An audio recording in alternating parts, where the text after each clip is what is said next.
So the next thing we're going to make after our doggy breath tea is a natural poultice for either sunburns or open cuts or wounds.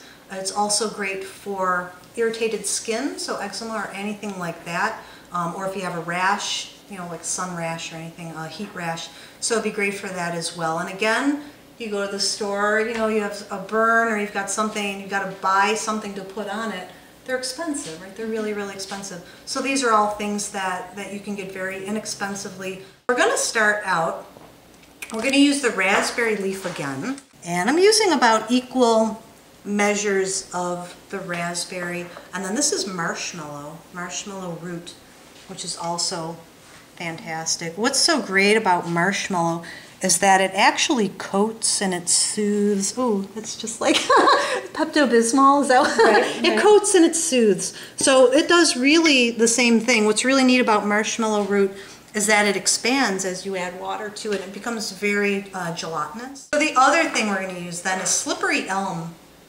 And this is generally found as a powder, and you can see it's very, very fine. So I will give you a warning that when you use slippery elm, don't breathe it, because it's ground up so fine. And you can see, I'll put some in here, and you can really see the powder just sort of coming up. So we'll add some more of that in. The other thing is too, is if you know somebody like a raspberry farmer, they don't want their leaves. Yeah. So you could actually go to a raspberry farm. A lot of these things are... Can I pick all your leaves? Exactly. A lot of herbs are things that you would probably maybe not think of having, like catnip. We all see catnip in our backyard and we think, oh, that weed, I got to get rid of that. Catnip is fantastic. It's an amazing herb to use. It's actually very similar to valerian root, which is used for helping you sleep if you have insomnia. It can also be used in tea, maybe a little bit of it for stress, but basically it's to really help you sleep. And catnip has very similar actions. So we've got our mixture here. I just need a little bit, just a teeny, let's see, I'll stop there. Okay. Yeah, just for now. And what you're going to do is add a little bit of water at a time, and I'll take a little bit more, just a tiny, yeah, about that. And you're going to keep mushing it down. So you're going to be working it with your spoon or whatever you happen to have that you're mixing it. You can also mix this with a mortar pestle. That's another nice way of doing it. And you can see, if you look, it's starting to really come alive. It's like moving around. It's becoming very, very gelatinous. Now you know why slippery elm is called slippery elm. Yeah, and I'll even take a little bit more, and we'll see the marshmallow root starting to expand. That's nice. And we're going to keep going. They've been using it, the Native Americans have been using slippery elm for a natural bandage. You put, if you just have the slippery elm and add some water to it, and then you can cover it. It works as a bandage. You let it dry, and it works as a bandage.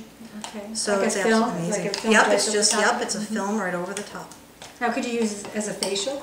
Yeah, you know, I've never thought it. That's a really great idea. If you want to try it for maybe one of your teenagers that may have acne, you've been trying a lot of different things, and you know, you buy these things and they've got acid in it, and they've got what's the other one? And you mix them together and it makes the acne even worse, and so you don't know what to buy, you don't know what to try. So this could be a natural... It can be great for a facial. It can be great if you have any kind of a rash, you can use this. So this is something that, especially for sunburn, it's great for cuts. Everything here is very antibacterial. The raspberry is very antibacterial, so is the slippery elm.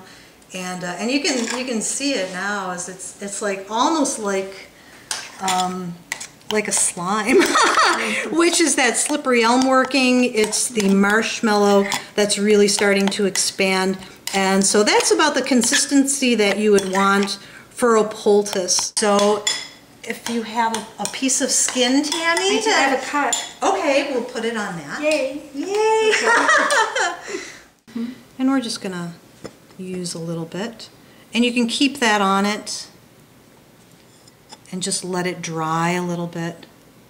And it's going to really work on that. And you can see that you can really sort of start getting it into the skin. And I wish you can see, I wish everybody can see how it feels, because feel that it feels very with your slippery. other, it's very, it's almost nice. like, it's almost like a lotion, actually. A very nice lotion. So, I love it. And it's kind of that lotion then that's left over that is, made from that poultice. It does, it feels nice and slippery. It makes it really soft. slippery, almost great to, slippery, almost great to soften the skin as well. It smells like a little mapley. Yes. You can leave that on for maybe half an hour and then, wash it off, unless you want to like really work it into your skin. And I would definitely do a facial with this. Yeah, it would be a great facial. Great thing to work for a facial. So there you go. Nothing, something nice and cheap that you can use instead of going to buy a $40 facial. I would definitely